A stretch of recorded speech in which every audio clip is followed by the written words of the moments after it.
காலமே தேவனை தேடுவோம், அவரை கண்டடைவோம். நம்ம இருதயம், தைரியம், நம்பிக்கை உண்டாகும்.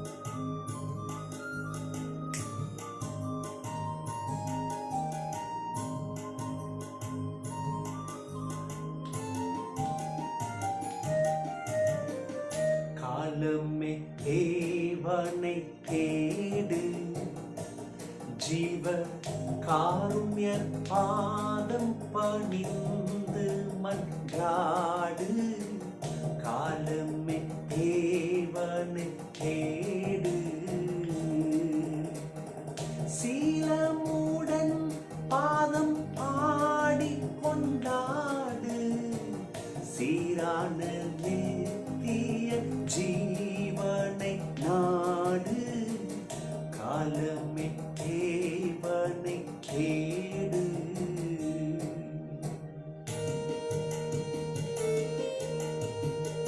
ஒரு மனுஷன் காலையிலே தேவனை தேடுவது அவன் இறுதியும் தைரியமான நகரமாக, பலன் கொண்ட நகரமாக இருக்கும்.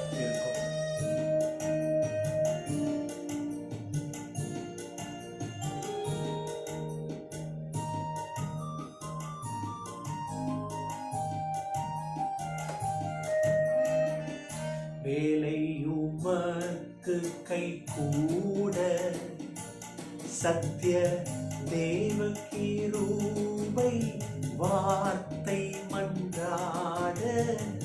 வேலையுமக்கு கை கூட,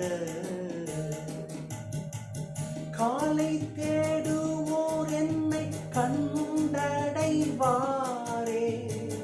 கண்டித்து ஜெபம் செய்யும் என்றாரே. காலமே தேவனை தேடு. தேவ மக்களே, இந்த காலவெளியில முழு இருதயத்தோடு கூட கர்த்தரை தேடுங்க.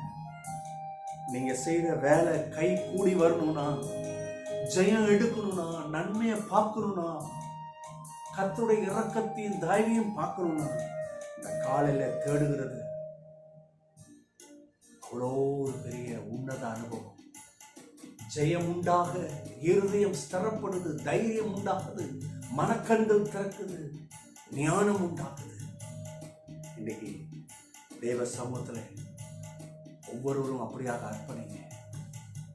இந்த காலையில கர்த்தர் உங்களை சகாயம் செய்வார், உங்க வழிகளை ஆசீர்வதிப்பார், உங்களுக்கு வழி இல்லாத இடத்துல வழி உண்டு பண்ணி தருவார். ஆமென், ஆமென், ஆமென். தேவ மக்களே, ஏசாயா தீர்க்கதரிசன புஸ்தகம் 26ஆம் அத்தியாயம் 4ஆம் வசனத்தை உங்களுக்கு ஆதாரமாக கொடுக்கிறேன். கர்த்தரே என்றென்றைக்கும் நம்புங்கள், கர்த்தராகிய யெகோவா நித்திய கன்மலை. இந்த காலையில கர்த்தரை தேடுகிற நோக்கம் என்னன்னு தெரிஞ்சுக்கிடுங்க. அவரை நம்புற ஒரு விஷயம் இந்த காலையில முதலாவது நம்ம இருதயத்துல செய்யும். இந்த இருதயத்துக்கு தேவை கர்த்தரை நம்புற மனப்பான்மை. அந்த மனப்பான்மை இருதயத்திற்கு வந்துருச்சுன்னா போதும்.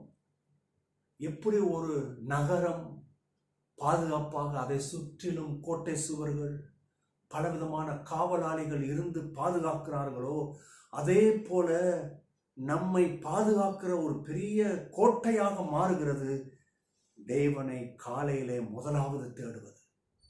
அப்படிப்பட்ட அனுக்கிரகத்தை கர்த்தர் கொடுக்கிறார்.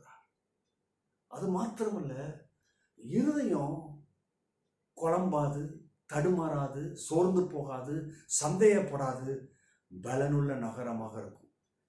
ஆகவேதான் அந்த வசனம் எப்படி வருது பாருங்க. கர்த்தரை என்றென்றைக்கு நம்புங்க, எப்பயும் நம்புங்க. இதை ரொம்ப எளிய முறையில சொல்லணும்னா, கர்த்தரை 24 மணி நேரமும் 24/7 நம்புறத பொழப்பா வைக்கணும். இன்னைக்கு நம்ம என்னத்தை பொழப்பா வச்சிருக்கிறோம் கொஞ்சம் யோசிங்க. வருத்தப்படுறது, குறை பேசுறது, தவிக்கிறது, மனதில் கிளேசம், ஏன் எனக்கு இப்படி நடக்குது, ஏன் இந்த போராட்டம், ஜெயம் கிடைக்காதா, நன்மை உண்டாகாதா, இதை தான் நம்ம பொழப்பா வச்சுட்டு இருக்கிறோம். எப்போ எனக்கு வழி பிறக்கும். ஆனால் கர்த்தரை நம்புறதை எப்பயும் ஒரு பொழப்பா வைங்க. தாவீது கர்த்தரை நம்புறதை எப்பயும் அதே தான் அவருடைய 24/7 காலையில் எந்திரிச்சுன்னு கர்த்தரை நம்பி தான் கால் எடுத்து வைப்பார், ஆடுகளை கூட்டிட்டு போவார் இல்லையா. ஒரு சேதம் வராது, சேதங்கள் வர்ற மாதிரி இருந்தாலும் சேதத்தை சேதப்படுத்திட்டு வருவாரே தவிர இவர் சேதத்துக்குள்ள மாட்டலை, ஜெயம் எடுத்தார். அதுக்கு காரணம் என்னன்னா தாவீதின் இருதயத்துல கர்த்தரை நம்புற இருதயம். இன்னைக்கு உங்க இருதயம் கர்த்தரை நம்புற இருதயமா மாத்துங்க. கர்த்தராகிய யெகோவா நித்திய கன்மலை. பாருங்க, இன்னைக்கு ஒவ்வொரு பெரிய பெரிய மலைகள் இருக்கு. இந்த மலைகளை போய் நீங்க ரிசர்ச் பண்ணி பார்த்தீங்கன்னா இது யாரோ 50 வருஷத்துக்கு முன்னாடி இல்லை 100 வருஷத்துக்கு முன்னாடி தோன்றின மாதிரி இருக்காது. அதனுடைய வருஷங்கள் 1000 வருஷத்துக்கு மேல போகுது. 2000 வருஷம், 4000 வருஷம், 6000 வருஷத்துக்கு முன்னாடி இருந்தது அப்படின்றாங்க. ஏன்னா அத்தனை வருஷத்துல இருந்து வருஷம் ஓடுது, ஆனா அந்த கண்மலை அப்படி நிக்குது. இந்த கண்மலையே வருடங்கள் ஓடுது, காலங்கள் கடந்து போகுது, அது நிக்குதுன்னா இந்த கண்மலையை படைத்தவர் இந்த யெகோவா தேவன். அவர் எவ்வளவு நம்முடைய வாழ்க்கையிலே நித்திய நித்தியமாய் இருப்பது உறுதி. அவர் நித்திய நித்தியமாய் இருக்கிறார்னா உங்களுடைய வாழ்க்கை ஜெயம், சுகம், வெற்றி, வாழ்வு நித்தியம், அது நிச்சயம். உண்மைதானே? அது கர்த்தர் கண்டிப்பா செய்வார். கலங்காதீங்க, கர்த்தர் உங்களோட தேவையை சந்திப்பார். உங்களுக்கு நான் ஒன்று சொல்லி முடிக்கிறேன்.